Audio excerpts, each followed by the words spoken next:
Bonjour Philippe, merci pour m'accorder cette interview. De rien. Donc, nous sommes rencontrés dans le programme Tech for Trust qui était organisé donc, par l'EPFL, l'École Polytechnique fédérale de Lausanne. C'est juste. Pour les startups dans le domaine de la cybersécurité. Exact. Donc tu étais une des startups qui m'était assignée. C'est juste. Ouais. D'accord. Et en fait, je pense qu'une des premières choses qui m'a frappé chez toi, c'était ta motivation, ton enthousiasme. Merci. Et ta détermination. Je pense que c'est vraiment 3 qualités qu'il faut pour créer une start-up. Merci. Donc nous avons pu travailler ensemble, valider, développer ton modèle d'affaires. Exact. Donc je crois que ton expérience avec le programme Tech for Trust était plus que profitable puisque tu étais une des 3 startups qui a gagné le programme. C'est juste, oui, c'est pas été évident, c'est pas mal de travail et beaucoup de suivi, mais très intéressant. Je pense que c'était mérité, donc félicitations pour cette victoire. Et donc aujourd'hui, tu es revenu pour nous parler de ton entreprise, oui. Tes solutions et donc ta vision pour le futur. Exact. Voilà. Donc dis-moi 2-3 mots sur toi. Alors Philippe Capfer, CEO Next Vision, expert en cybersécurité. Ton entreprise, dans quel secteur elle se trouve et quelles solutions vous proposez? Alors Next Vision, c'est une société qui est active depuis 2017. Nous, on est spécialisé dans la cybersécurité, on fait différentes choses. On focus surtout sur le développement de nouvelles solutions innovantes dans la cybersécurité.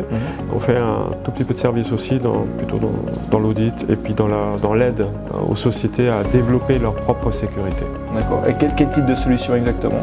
Alors, type de solution innovante, nous on cherche et on remplace le mot de passe. Parce que le mot de passe, c'est quelque chose pour nous qui n'est pas considéré comme sûr et qui est pénible pour l'utilisateur. Donc voilà, c'est là ce qu'on cherche à faire, à vraiment améliorer cette vivabilité de l'authentification. D'accord, ok. Et quel est ton rôle dans l'entreprise? Alors mon rôle, moi je suis CEO, donc je gère l'entreprise de différentes manières, donc avec les contacts partenaires, avec les contacts entreprises et puis avec les clients, et aussi de la partie développement. Je fais et je supervise aussi le développement de la partie solution. D'accord. Donc une des questions que je me pose tout de suite, c'est comment est-ce que toi, en tant que CEO de Next Vision, gères-tu tes mots de passe? Alors, moi je gère de différentes manières, j'essaie au maximum de ne pas avoir de mot de passe, c'est-à-dire je ne l'enlève pas pour l'enlever, mais je prends des solutions qui me permettent de justement le gérer, dont une partie de nos solutions, et sur les parties où c'est déjà intégré différemment, j'essaie d'utiliser ça différemment. D'accord, donc tu essaies de ne pas avoir de mot de passe. Moi personnellement, je pense que j'en ai une 50aine, mais ils sont tous gérés par un gestionnaire de mot de passe. Donc comment est-ce que tu gères ce fait que tu as moins de mots de passe? Alors, le gestionnaire de mot de passe c'est intéressant, la seule problématique c'est que si on vole l'accès au gestionnaire de mot de passe, on a tous les accès. Et en plus, tant qu'il y a des mots de passe, ils continuent à transiter sur le net ou partout, donc on peut les récupérer à différents moments, que ce soit au moment où le mot de passe est copié par le gestionnaire ou au moment où il transite sur Internet. Donc on essaie de le remplacer complètement. D'accord. Donc tu penses que les mots de passe sont voués à disparaître? À terme, je pense oui, parce que ce qui fait qu'un mot de passe doit être complexe, c'est le fait qu'il soit stocké.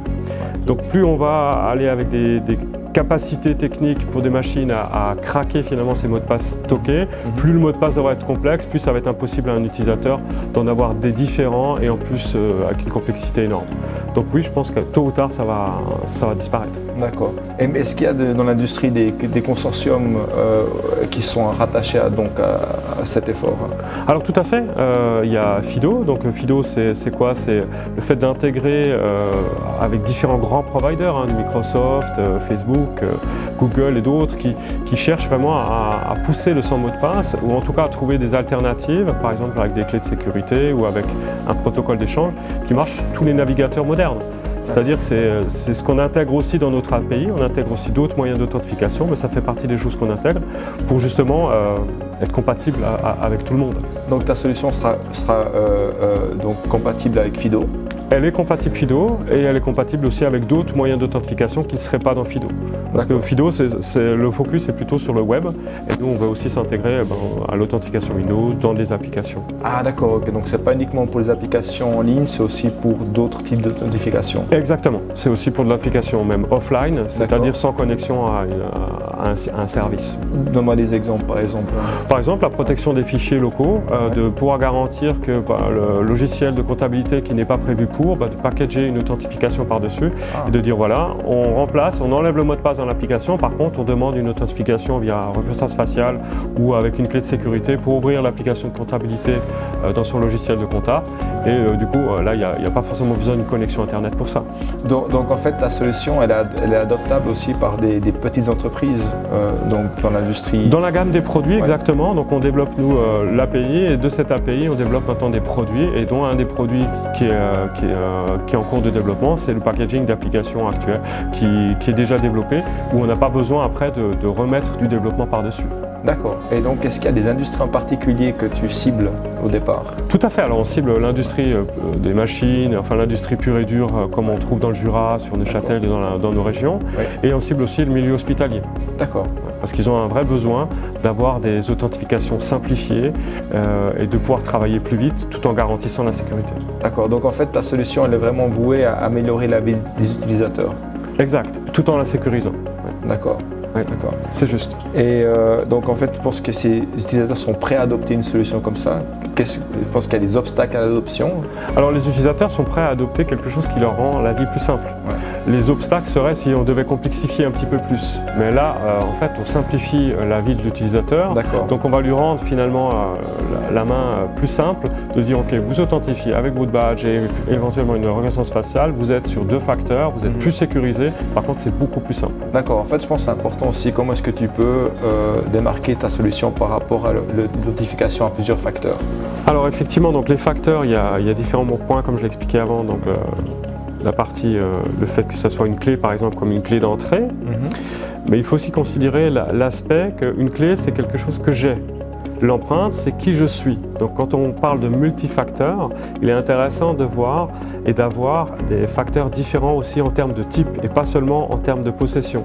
Donc le téléphone, c'est qu'est-ce que j'ai. L'empreinte sur le téléphone, c'est qui je suis. Et on est donc vraiment sur du multifacteur qui est efficient. Et le mot de passe, c'est? C'est qu'est-ce que je connais. Mais souvent, on croit que c'est qu'est-ce que je connais tout seul, mais ce n'est pas le cas.